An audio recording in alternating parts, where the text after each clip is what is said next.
kumakain ba kayo ng bagungon, guys? Ayan, sampat ito sa ating ginataang gabi. Oh.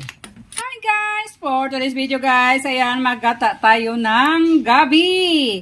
Ayan guys, nilalaga ko na yung gabi para pag maliit na yung sabaw niya mamaya, ilalagay natin yung ating gata. Lagyan na natin ito ng alamang o kalkag o balingon. Pwedeng-pwede na ito guys. Ayan, hayaan natin na maglambot yan yung kanyang stock ng gabi.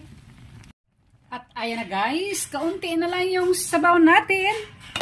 Lagyan na natin ng luya para mayroon siyang anghang at saka kunting shrimps para masarap yung sabaw mamaya. At saka kunting alamang. O, di ba? Ilonggo ito na luto, guys. I-dip lang natin 'yan. Hintayin natin na maluto yung shrimps. At saka lagyan na natin ito ng panimpla ng tulad ng asin. Magic at saka tak. Takpan natin ulit. Wow! At ayan na guys, lagay na natin yung ating gata. Napaka-espiso ng ating gata. Ayan, ilalagay lang natin dito sa ating gabi. Very special na ulam guys. Siyempre, last yung ating bagungon.